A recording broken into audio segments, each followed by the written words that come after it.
If you bought a home thinking you were finally safe, thinking you'd cross the finish line, thinking the stress was over, this might be the most dangerous financial moment of your life.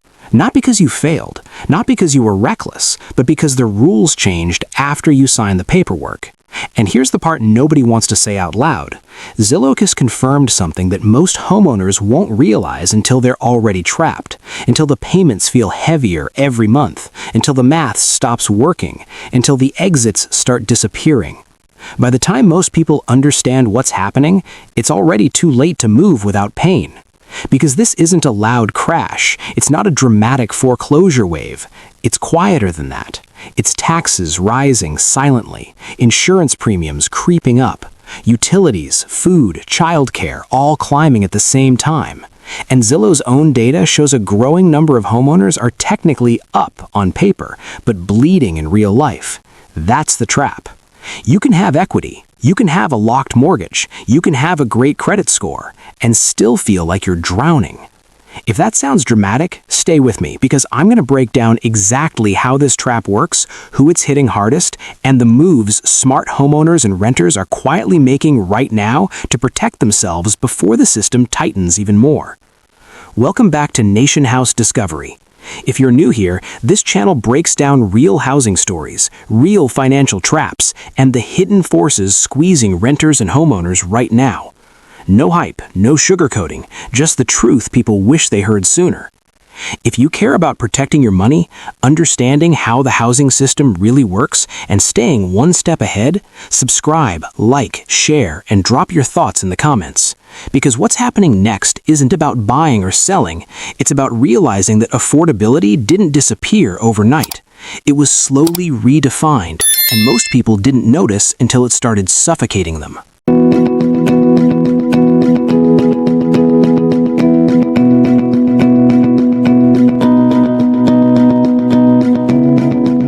Let me describe a feeling, and tell me if this sounds familiar. Your bills keep rising. Not all at once, just enough to notice. Rent keeps going up. Groceries cost more every month. Insurance emails feel heavier when they land in your inbox. But your paycheck? It hasn't moved. And if you own a home, there's a different kind of pressure. Your mortgage payment is locked, which sounds like safety, but everything around it isn't. Property taxes creep higher. Utilities don't stop climbing. Childcare, gas, food, repairs, all rising together. And suddenly, the math that worked 2 years ago doesn't work anymore. Here's the uncomfortable truth. This isn't about people making stupid decisions. This isn't about being irresponsible. This isn't about buying too much house. It's about people who did exactly what they were told. They saved. They built credit. They avoided debt. They bought when everyone said, if you don't buy now, you'll be locked out forever. And now, they feel cornered. Think about the new homeowner who bought between 2022 and 2024. They locked a high rate, telling themselves they'd refinance later. They stretched just a little because prices weren't coming down. They believed stability would come after the purchase. Instead, the pressure followed them inside the house. Or the renter watching prices explode, doing everything right, waiting patiently, trying to time the market. But every year they wait, the finish line moves further away. And then there's the family trying to stay close, to work, to school, to grandparents who help with childcare. They don't want luxury, they want normal life. But normal life is starting to feel expensive and fragile. This is where the emotional stakes get real, because when housing stops feeling stable, everything else shakes. Mental health takes the hit first, sleep gets lighter, arguments get sharper, every unexpected expense feels like a threat. And the fear isn't just about losing a house, it's about falling backwards after you finally felt like you made it. About telling yourself, we did everything right, so why does this still feel so unsafe? That question is spreading quietly across the middle class. And the reason it feels so confusing is because the danger didn't arrive with a warning. It arrived disguised as normal. And once you see how that happens, you start to realize why so many people feel trapped, without fully understanding who tightened the walls. Nobody tells you this part when you're approved. They just smile, shake your hand, and tell you you're good. But here's the hidden truth most homeowners don't learn until it hurts. Affordability is a lie, at least the way it's sold, because mortgage approval does not mean financial safety. It never did. Banks don't test your life, they test one variable. Can you make this payment right now on paper? That's it. They don't stress test inflation. They don't stress test childcare. They don't stress test medical bills, job uncertainty, aging parents, or a grocery bill that keeps climbing. They assume your life stays frozen for 30 years. In real life, never does. That's hidden truth number one. You weren't approved for stability. You were approved for risk you didn't fully see. Now here's the second part, the one that catches people off guard. Inflation doesn't hit before you buy. It hits after, once you're locked in. Property taxes get reassessed, quietly, automatically. Insurance premiums creep up every renewal. No negotiation, no sympathy. Utilities don't care about your fixed rate. Food doesn't care about your budget spreadsheet. Childcare explodes at the exact moment families need stability the most, and none of this shows up in the mortgage calculator. Not one line item. So homeowners look up one day and think, how did this get so tight so fast? It didn't happen overnight. It happened slowly enough to ignore, until ignoring it wasn't an option anymore. And then there's the third truth, the most uncomfortable one. Zillow quietly confirmed what a lot of people feel but can't explain. Home values going up does not mean homeowners are winning, because value on a screen isn't money in your pocket, equity isn't cash, and appreciation doesn't pay monthly bills. You can be up hundreds of thousands on paper and still feel one bad year away from panic. That's the disconnect. Prices rise, stress rises, and somehow both exist at the same time. That's how do you know something's broken. The system celebrates rising prices, while the people inside the homes feel more trapped than ever. And here's the line that matters most, the one people need to hear.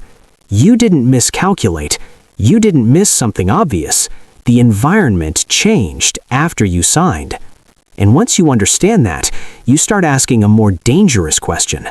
If affordability was never real to begin with, how many people are still trusting a number that's already outdated?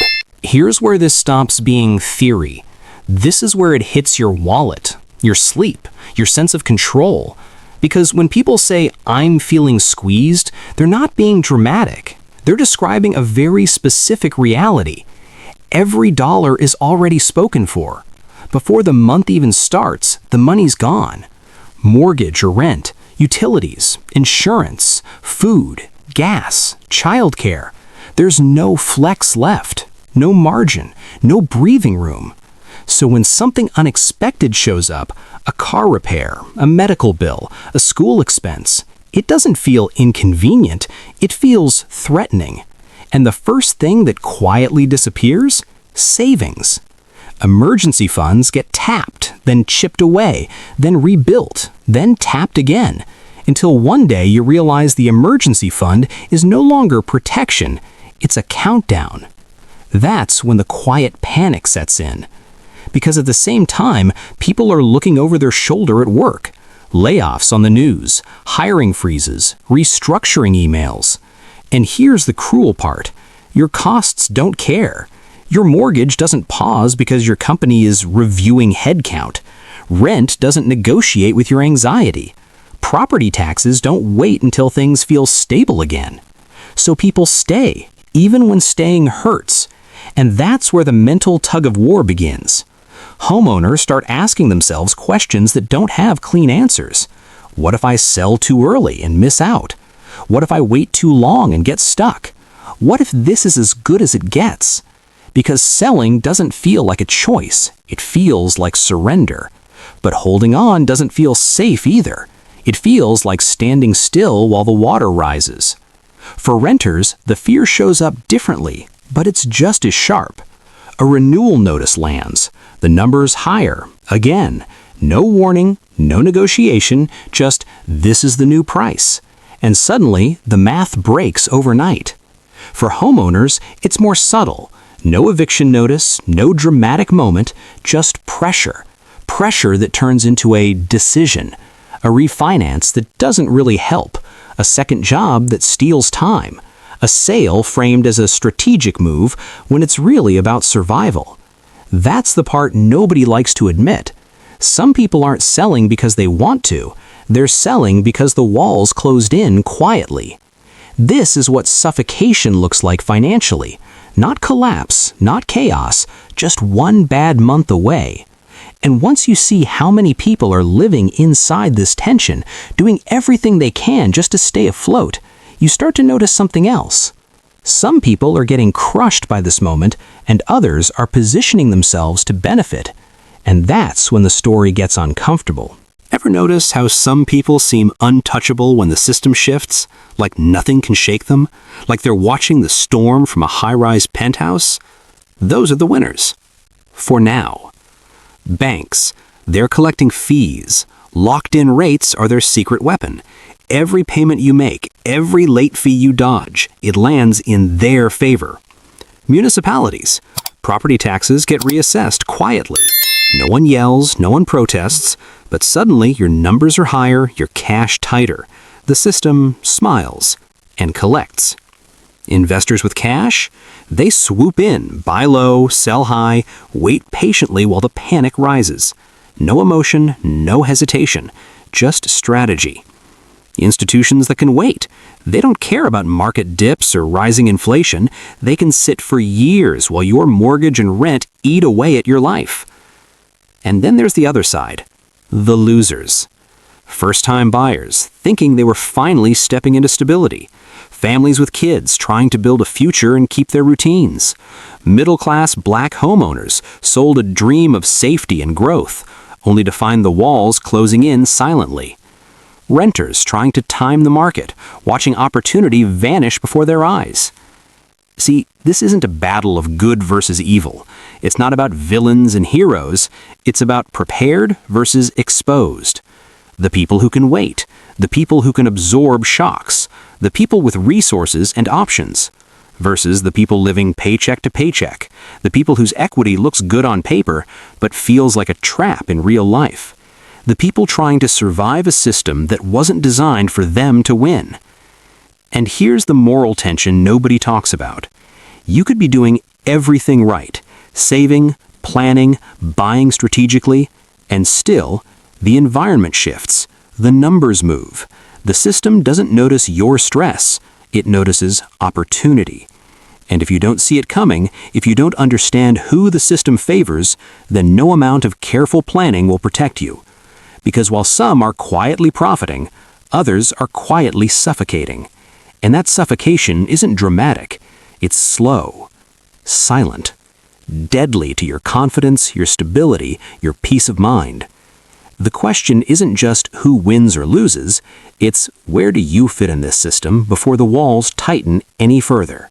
Imagine thinking you've made the right move. You bought a home, you followed the rules, you believed you were safe. But here's the twist nobody tells you. The trap isn't buying. The trap is waiting too long to react. Because time becomes your enemy. People who hang on, hoping prices will climb, hoping interest rates will drop, hoping they'll catch a break, they often lose more than the ones who act early.